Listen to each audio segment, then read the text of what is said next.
Alors, bon, on va reprendre un petit peu l'introduction. Là, on vient de voir, il y a quelques personnes qui se sont connectées. Alors, ben, on va faire court. Alors, bonjour à tous. Merci d'être là pour notre webinaire organisé à l'occasion de la SEEPH. Ma collègue Mélanie va vous en dire plus sur le thème. Donc, j'ai le plaisir de vous présenter Raphaël Mollet, et bon, qui est notre invité, et je vais le laisser vous présenter brièvement.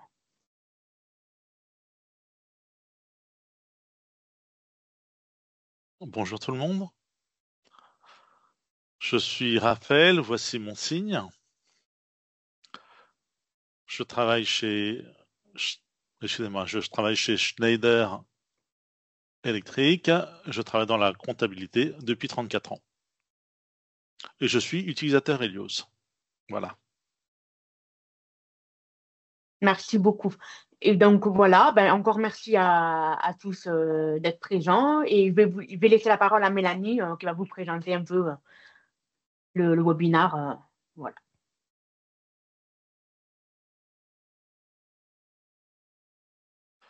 Alors nous sommes dans la semaine de la SEPH, la semaine européenne pour l'emploi des personnes handicapées.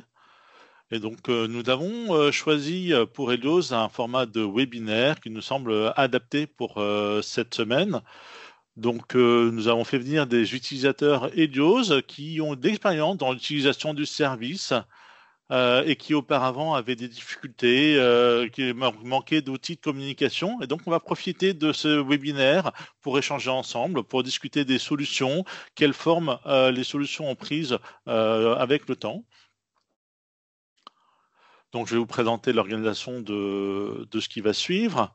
Donc, en premier lieu, il y aura une prise de parole concernant quels sont les obstacles à l'accessibilité, quelles sont les problématiques rencontrées dans le milieu professionnel. Le deuxième temps, comment est-ce qu'on peut apporter des solutions dans cet univers professionnel qui requiert de l'accessibilité.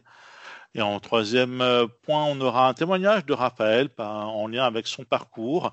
Comment est-ce que sans Helios, avant dans son métier, ça se passait, comment maintenant ça se passe mieux. On verra pour la suite pour lui. Et puis à la fin, on aura quelques questions. On pourra profiter ensemble d'un échange, éventuellement d'un débat, et profiter de partager nos réflexions. Ce webinaire est enregistré. Il sera diffusé sur les réseaux sociaux.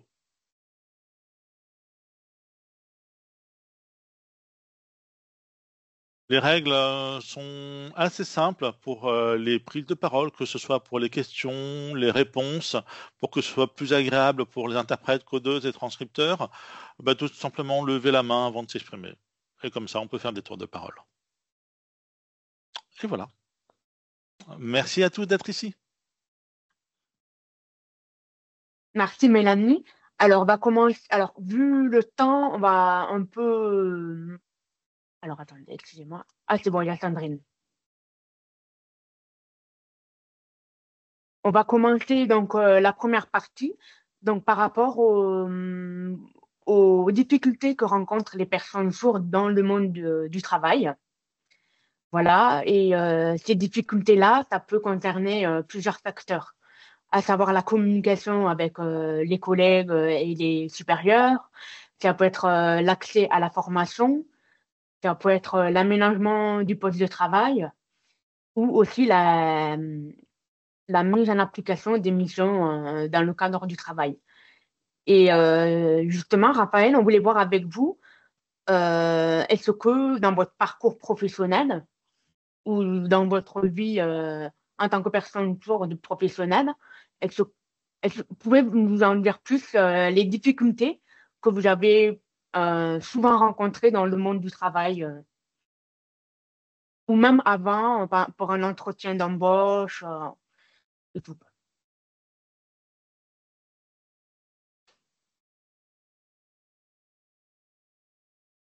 Alors, auparavant, ce qui était important, moi, évidemment, c'est je suis sourd profond, ça c'est la première chose. Je réalise un petit peu, je signe. Voilà, je préfère utiliser la langue des signes. Alors, il y a toujours des obstacles dans un univers professionnel en tant que personne sourde. Auparavant, quand j'ai été embauché, ces obstacles étaient beaucoup, beaucoup plus nombreux. Effectivement, pour téléphoner aux collègues, c'était impossible, extrêmement compliqué de trouver une solution. Pour suivre des réunions de travail, effectivement, sans interprète, il n'y avait pas Helios. Avant, c'était mission impossible, quelque chose de très complexe. Les collègues pouvaient m'aider de temps en temps, mais ça pouvait provoquer énormément d'erreurs, évidemment. Et évidemment aussi, en ce qui concerne les échanges avec les collègues au moment du café, il y a beaucoup d'incompréhension, que c'est compliqué pour une personne sourde de comprendre les choses. Voilà, c'est pas une langue des signes qui est suffisamment partagée pour l'utiliser. Donc voilà, auparavant il y avait beaucoup beaucoup de difficultés et chaque année les évolutions ont permis d'améliorer la situation. On a commencé à faire venir des interprètes et je pouvais enfin commencer à suivre les réunions. Mais c'était des réunions en présentiel. Donc, il n'y avait pas du tout de téléphonie possible. Mais en tout cas, les interprètes pouvaient venir dans nos réunions et ça faisait vraiment beaucoup de bien. Donc, voilà, ce sont ça les obstacles spécifiques aux personnes sourdes. Ah, juste. Et, et du coup, les réunions en présentiel, j'imagine que par exemple, depuis le Covid, c'est de plus en plus de réunions à distance.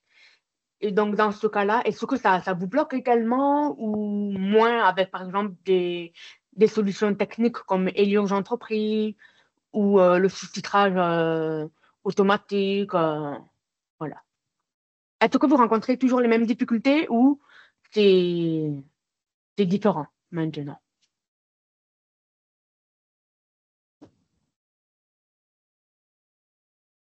Alors, auparavant, avant le Covid, j'utilisais toujours Helios pour suivre les réunions, les conférences, utilisées pour la téléphonie, effectivement. Et en fait, avec le Covid, c'est encore pire parce qu'il y a beaucoup plus de situations distancielles. Et donc, c'est une véritable chance, une véritable opportunité qui me soulage beaucoup. Donc, ça me permet de participer à ces réunions à distance et c'est un vrai soulagement. Bon, il y a encore des obstacles, évidemment, encore un petit peu, mais c'est plutôt par rapport aux discussions au café, où là, c'est toujours un peu problématique. Pareil, dans les situations à midi, c'est extrêmement bruyant, donc c'est impossible de suivre les conversations. Bon, c'est pas extrêmement grave. On peut discuter de façon très brève, au minimum. Mais c'est vrai qu'il y a un vrai bouleversement depuis le Covid, avec de plus en plus de situations distancielles. Et à ce moment-là, Helios m'a fait beaucoup de bien. Mm. Et alors, s'il n'y avait pas du tout Helios, avec l'augmentation de ces réunions distancielles, ce serait la catastrophe. Impossible de suivre, voilà, tout simplement. Ah, tout à fait, je comprends, hein. Et, Mélanie, est-ce que tu as une question à ajouter ou par rapport à la solution Helios Entreprise?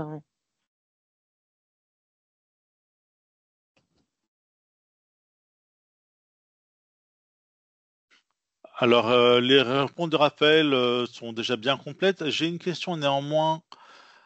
Au moment de la première fois où vous avez utilisé Helios, en fait, qu'est-ce que vous avez ressenti? C'était quoi? C'était une surprise? Vous aviez c'est quelque chose dont vous aviez l'habitude, qui vous a tout de suite donné satisfaction? Est-ce qu'il y avait un stress? Qu'est-ce qui vous a touché? Alors, effectivement, quand j'ai commencé à utiliser Helios il y a déjà 15 ans et je continue encore, donc c'était effectivement un peu surprenant. Il y avait de la technologie, comment s'adapter par rapport à cette technologie. Donc effectivement, auparavant, il y a 15 ans, c'était très différent. Il y avait un problème de qualité de débit sur la vidéo, donc ça avait rien à voir. Donc aujourd'hui, la qualité est évidemment bien meilleure. Je peux maintenant suivre les réunions. Auparavant, c'était pas le cas. Donc, cette évolution est progressive et vraiment, vraiment satisfaisante pour moi. Donc, et même si jamais il y a des réunions techniques, je peux utiliser la transcription. Si c'est des réunions plutôt simples, je peux plutôt utiliser l'interprétation. Et au quotidien, je préfère la transcription. Parce qu'en fait, l'intérêt, c'est qu'il y a une trace, ça me permet de mieux mémoriser. Donc, l'interprétation est très utile, mais elle ne me permet pas de garder la trace de cet échange. Alors que la transcription, pour moi, ça me permet un suivi de mon travail de meilleure qualité. Oui, c'est ça. Et j'aimerais là-dessus ajouter quelque chose.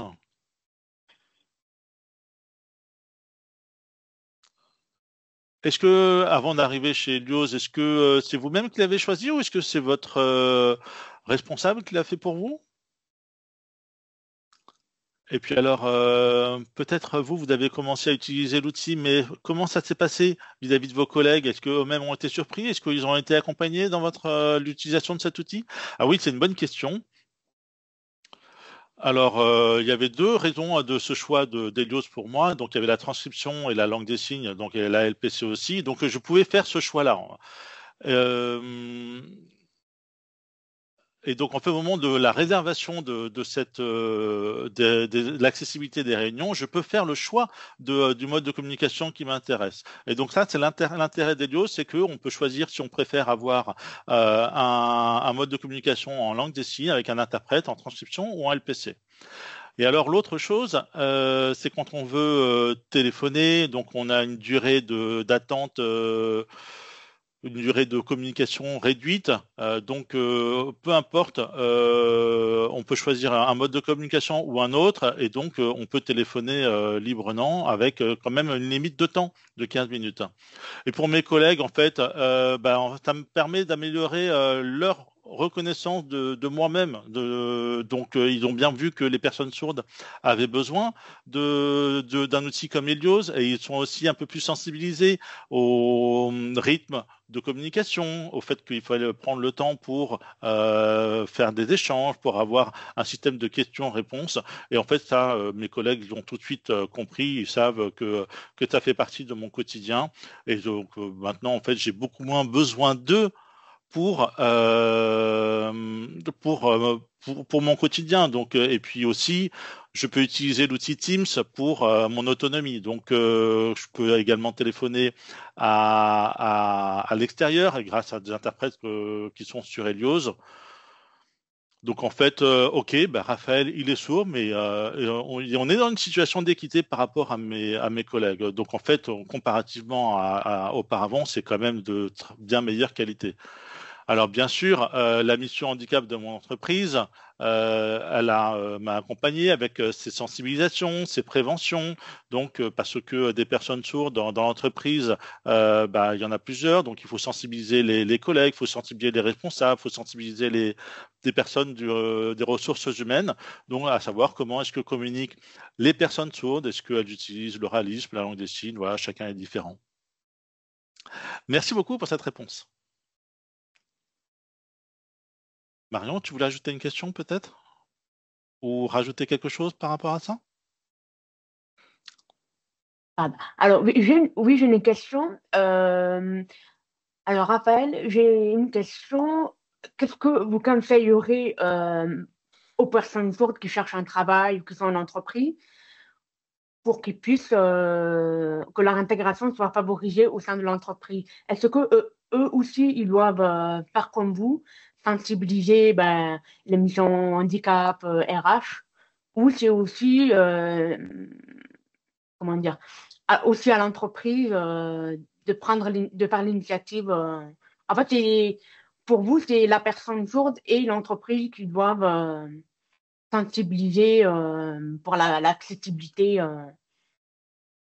des collègues, enfin, de la personne sourde avec les collègues dans le monde du travail.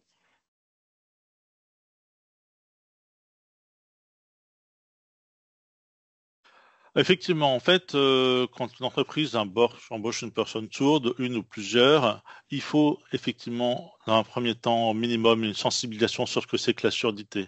Mais ce n'est pas une sensibilisation de la personne sourde, c'est une sensibilisation des équipes RH, mission handicap. C'est leur rôle, en fait, d'inviter des personnes qui vont faire cette sensibilisation, cette prévention à comment travaille une personne sourde. Et ça, il faut le faire avant, en fait. comment est-ce que ces personnes communiquent. Il faut pouvoir parler de ça, quoi. Est-ce qu'elles utilisent la langue des signes? Est-ce qu'elles utilisent l'oralisme? Pour chacun, c'est très différent. Et donc, on doit sensibiliser les collègues proches, hein, mais également les collègues qui vont être appelés au quotidien, au téléphone. Donc ça, c'est vraiment la base, c'est le minimum, hein. Et effectivement, ensuite, je conseille pour que les personnes soient autonomes, les personnes sourdes soient autonomes dans leur accessibilité, je conseille de prendre un outil comme Helios et d'en discuter avec le service RH parce que c'est un logiciel en fait qui va donner un travail de confort dans le quotidien des personnes. Et oui, tout à fait. C'est vraiment un travail complémentaire donc, entre l'entreprise et la personne sourde. Et bon, ça prend du temps, hein, la sensibilisation, voilà, pour tout le monde. Donc voilà. Et si le Effectivement. public a d'autres questions, n'hésitez pas à envoyer vos questions sur le chat pour qu'on y réponde.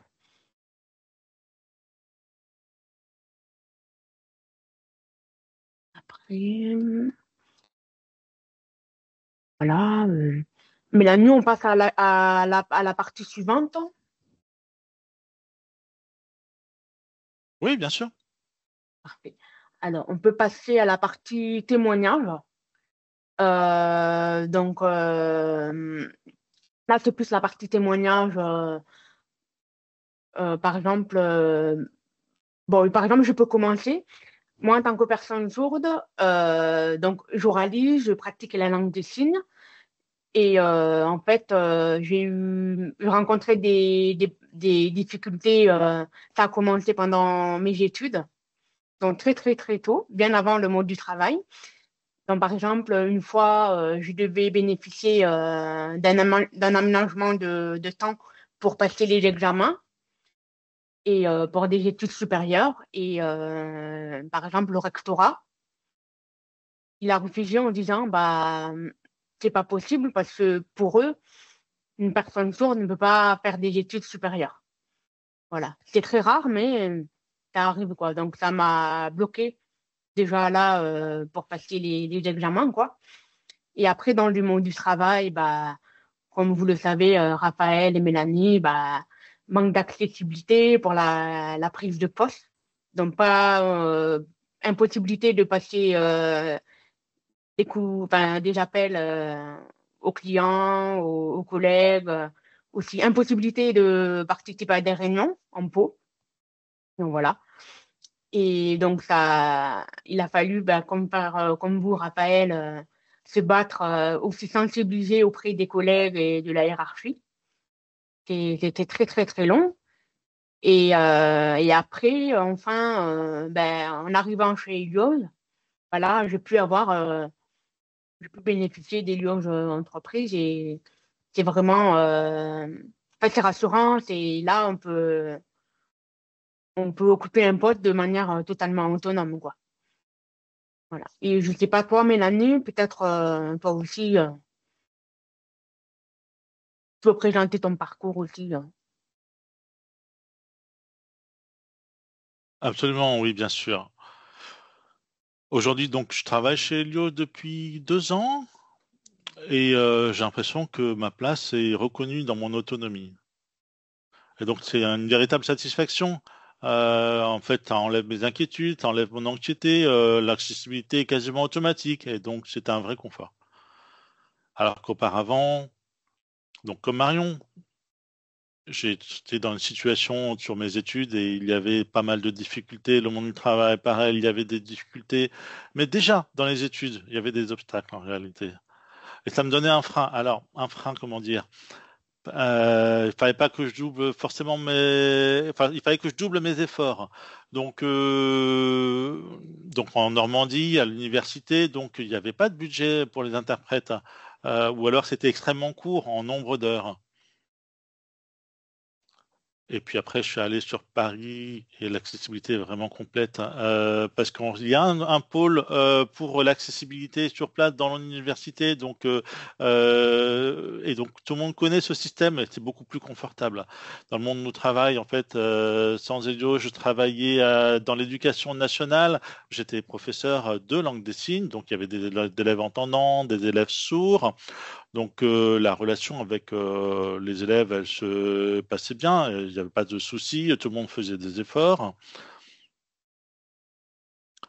Mais alors, dans l'établissement ou dans le rectorat avec les collègues, là, des freins dans tous les sens pour l'accessibilité, pour les réunions avec les parents, avec les professeurs, les rencontres entre les professeurs, il n'y avait jamais d'interprète. Parce que le rectorat, en fait, ils oubliaient systématiquement. Alors qu'en fait, on a ce droit-là. Et donc, ils doivent le faire, mais ils oublient à chaque fois. Et donc, on se sent discriminé dans ces situations-là. En fait, il n'y a pas de confort de travail, il n'y a pas de relation qui se crée avec les collègues, il ne se passe rien et on se sent vraiment isolé, on se sent seul. Et donc, c'est aussi pour ça que dans ma réflexion d'être arrivé chez Helios, c'est vraiment le jour et la nuit, et là, ça fait vraiment beaucoup de bien.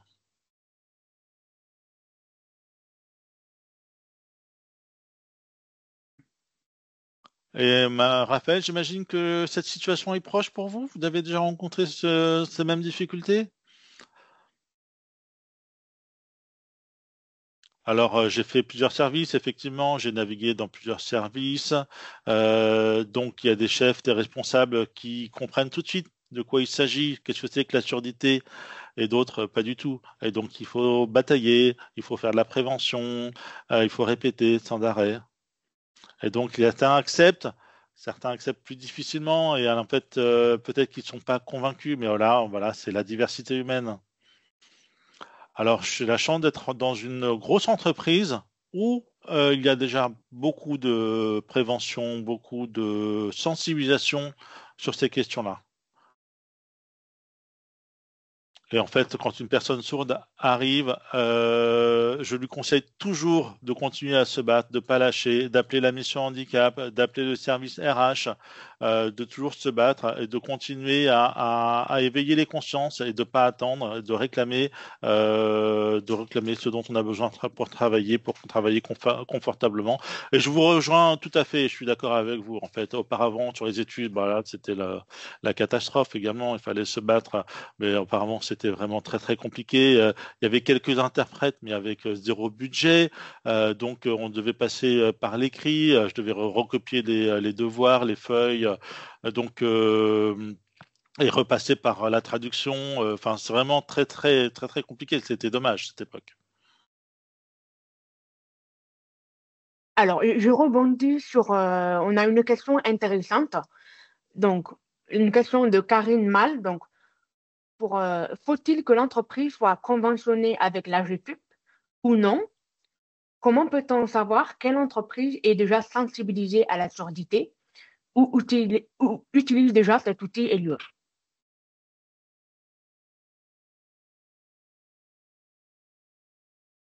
Voilà, par exemple, La question est pour qui?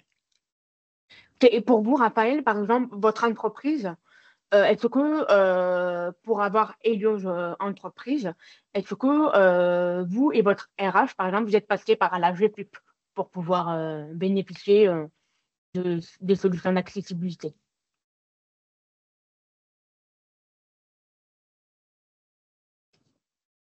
Alors, je travaille pas dans le service RH, mais pour mon avis, oui, la mission handicap chaque année en fait constitue des dossiers à destination de l'AGFIP pour des subventions. Mais alors, je peux pas vous donner beaucoup d'informations là-dessus parce que j'en ai pas beaucoup en fait. À partir du moment où on a cette cotisation sur les 6% de personnes en statut de handicap, en fait, effectivement, il y a cette intervention de l'AGFIP. Donc l'AGFIP peut faire des aides financières et donc il doit être en relation avec le service RH. Et puis, systématiquement, l'entreprise trouve ça extrêmement cher. Et donc, c'est important que la GFIP intervienne pour que les personnes sourdes puissent avoir leur accessibilité dans leur quotidien. Tout à fait. Et en fait, pour information, Elios, en fait, pour en bénéficier, vous pouvez passer par la GFIP, parce qu'on travaille aussi avec des entreprises, mais aussi des auto-entrepreneurs sourds. Et aussi, si par exemple la personne sourde travaille dans la fonction publique, elle peut avoir des aides également. Voilà, pour information, pour le public. Voilà. Et après, on a reçu une autre question qui est intéressante de David Pinson. Votre inscription est-elle automatique ou c'est de la vélocipie? Alors, ben, avec Elios, on travaille avec des interprètes de l'écrit, donc un humain qui retranscrit la parole par l'écrit en temps réel. Voilà, pour info.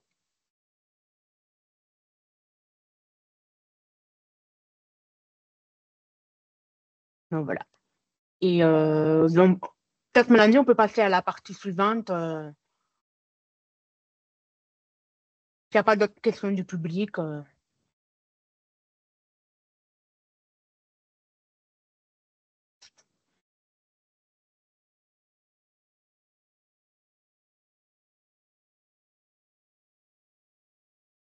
Hmm,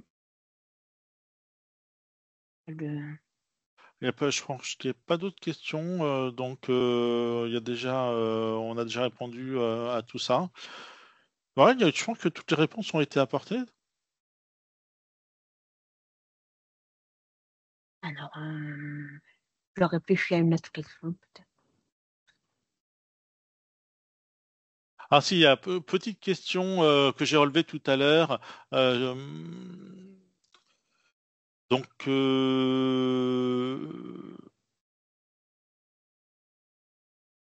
Donc, au moment où on travaille, en fait, l'accessibilité est là, il n'y a pas de souci avec Helios. Au moment des pauses, avec les collègues, d'un seul coup, il y a beaucoup plus de freins, de difficultés. Alors, qui doit faire les efforts?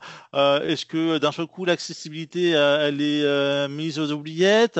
Vous, quelles sont vos habitudes, en fait? Comment est-ce que, d'après vous, on doit plus encore s'adapter en termes d'accessibilité au moment des pauses, par exemple? Comment ça devrait se passer?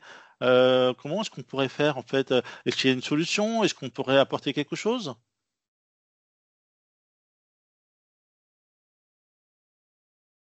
Alors, au moment des pauses, au moment du repas, c'est toujours très très compliqué pour moi, hein, évidemment. Ça a toujours été comme ça, parce qu'on peut pas amener sa tablette. Effectivement, on peut pas suivre les échanges grâce à une tablette ou une transcription. En fait, on peut pas interpréter tout ça, c'est impossible. Donc, ça veut dire que chacun doit faire des efforts, ou les autres, moi ou les autres, les collègues, tout le monde doit faire des efforts.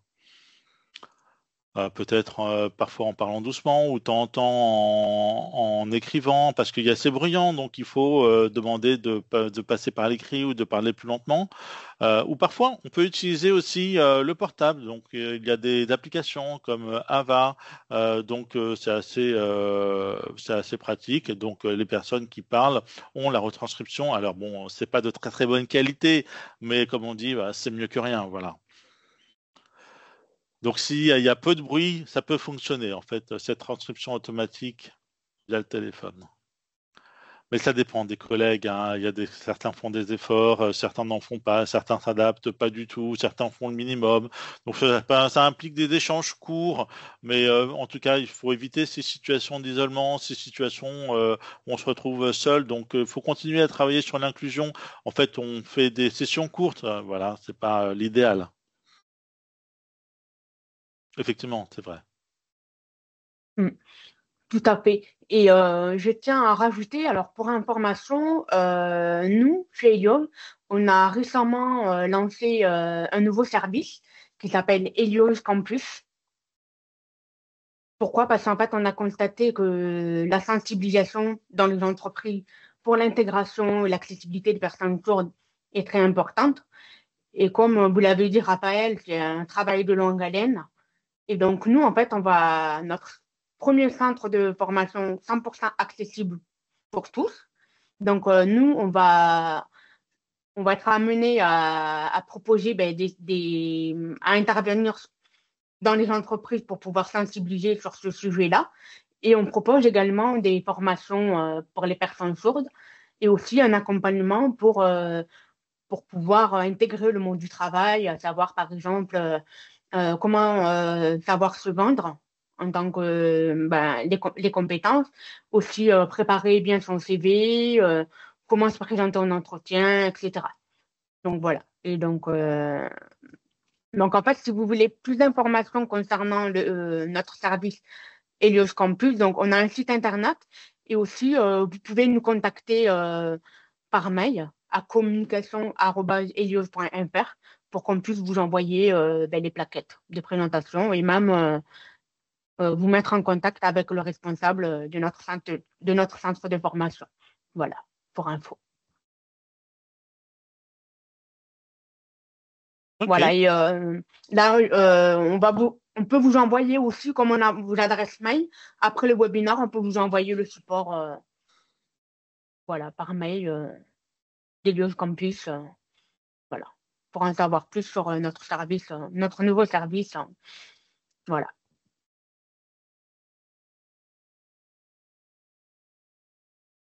Je sais pas.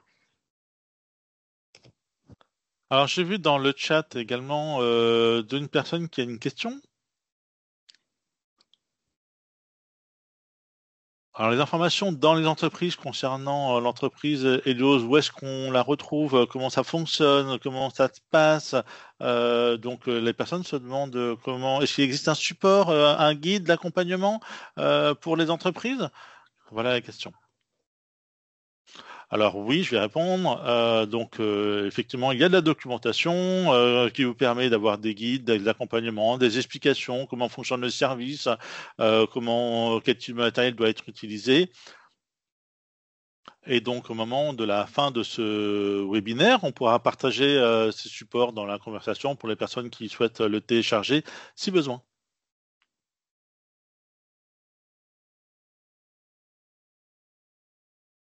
Alors, on a une autre question. Alors, vous intervenez pour les sensibilisations Helios Campus dans quelle zone géographique?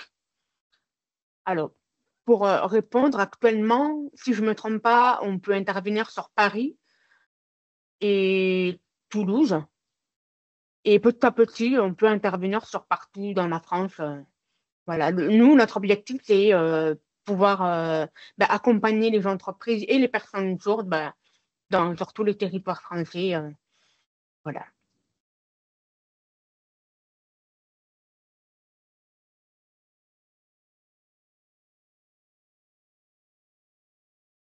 Voilà. Si le public a d'autres questions, n'y était pas.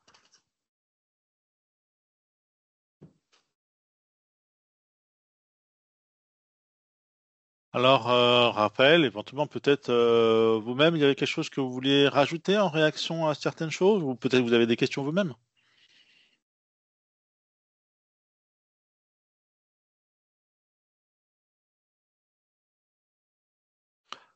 Ce que je voulais ajouter,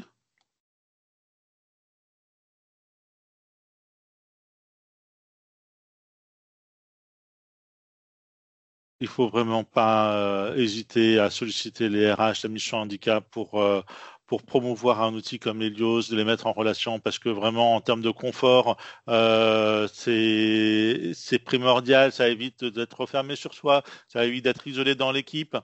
Donc en fait, et ça permet aussi de montrer la capacité des sourds à faire, alors que toujours on nous dit qu'on ne sait pas. Donc, mais Raphaël, toujours mes collègues, Raphaël, c'est pas possible, c'est pas possible. Bah, finalement, avec Elliot, d'un seul coup, c'est possible. Ah bon, Raphaël peut suivre la réunion? Alors, quand même, il y a des situations techniques, comptables, ça peut être un peu délicat. Et puis, il y a quand même l'échange est parfait. Donc, même que ce soit à distance, à Paris, peu importe, j'ai ma place, j'ai mon confort de travail. Et donc, voilà, il faut vraiment pas hésiter à se battre, à aller voir les RH, la mission handicap, pour gagner cette autonomie. Mm. Ah, je suis tout à fait d'accord. Parce qu'en fait, c'est notre droit à nous tous, sourds, notre droit d'avoir ça. Et donc, effectivement, il faut en faire la demande. Tout à fait. Tout à fait. Alors là, on a reçu une réponse. Pour les fonctionnaires, est-ce que Helios est dans les catalogues UGAP ou RESA? RESAH. Alors, Voilà. En fait, pas encore, mais du coup, mais bientôt. Et il faut savoir que notre solution, elle est prise en charge par le FIPH, pardon, excusez-moi, FIPH, c'est l'équivalent de la GPIP, mais pour la fonction publique. Voilà.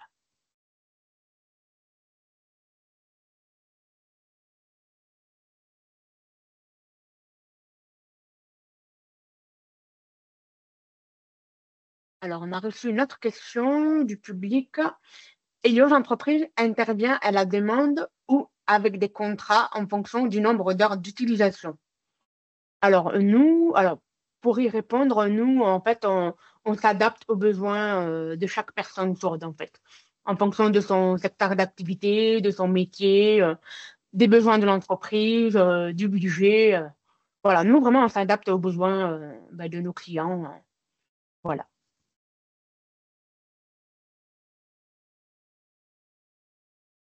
Allez-y, Raphaël. Effectivement, je voulais rajouter quelque chose à ce qui vient d'être dit. Je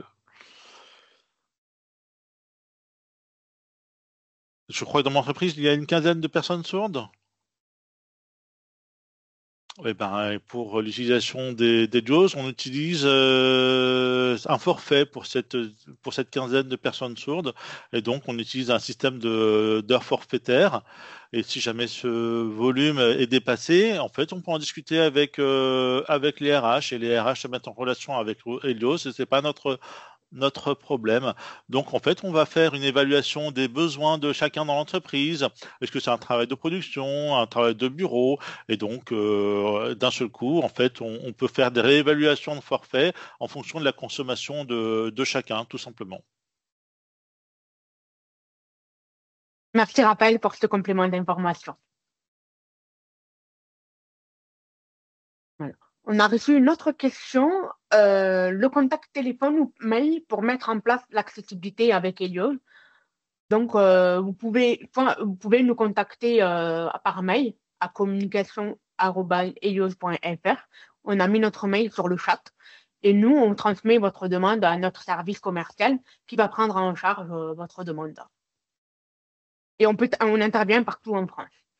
Donc, que vous soyez une entreprise ou auto-entreprise aussi. Voilà.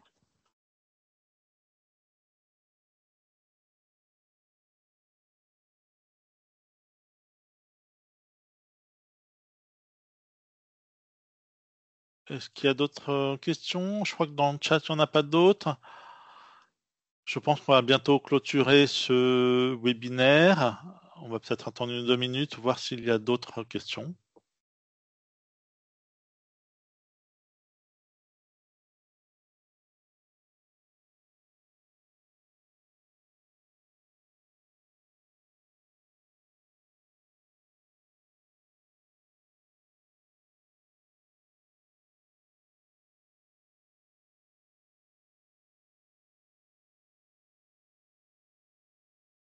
Je pense qu'on peut faire une petite conclusion, Mélanie.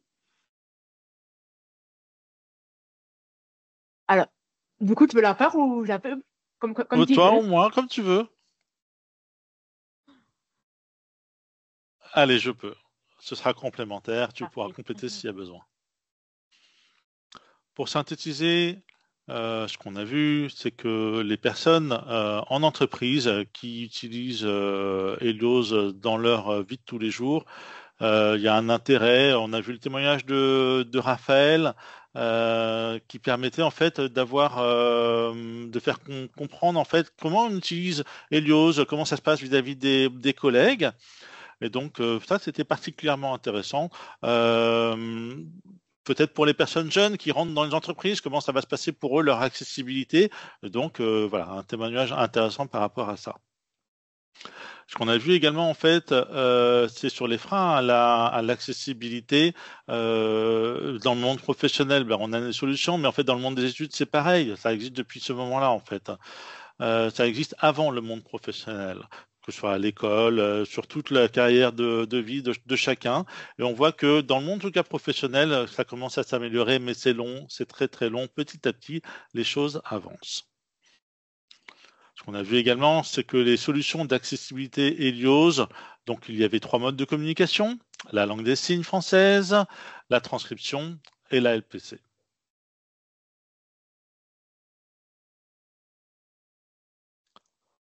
On a discuté également d'Helios Campus.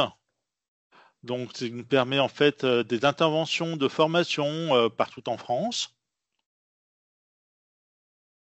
Et pour Helios Entreprise, au moment de faire une souscription, on accompagne toujours cette souscription d'une sensibilisation, que ce soit avec la direction RH, tout simplement en fait pour mieux comprendre de quoi il s'agit.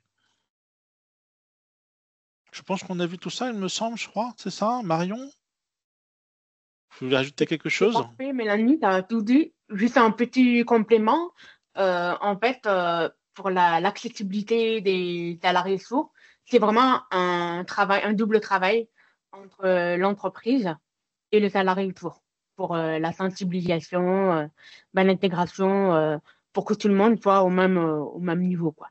Et ça, c'est important, c'est un travail de longue haleine et il y a encore beaucoup de chemin à faire pour faire changer les mentalités. Voilà. Moi, on va finir par y arriver. Voilà, un jour.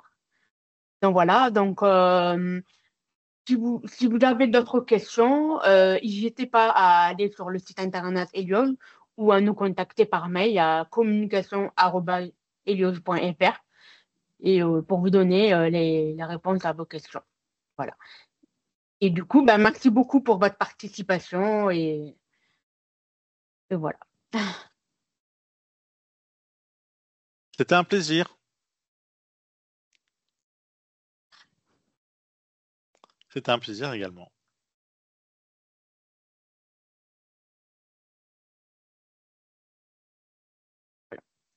Eh bien voilà, c'est la fin. Un grand merci à tous. Merci pour tout le monde, merci à vous et merci pour la traduction également. Merci pour tout ça. Et j'espère que toutes les personnes sourdes qui ont bien compris de quoi il s'agissait, qu'ils n'allaient pas hésiter, qu'ils allaient s'investir, montrer ce type de témoignage, montrer ce type d'outils, pour que, en fait, au fur et à mesure, de plus en plus de personnes utilisent ce type de service. Merci beaucoup. Merci beaucoup. Bon après-midi, merci. Bon après-midi à Merci tous. beaucoup. Au revoir. Merci. Au revoir.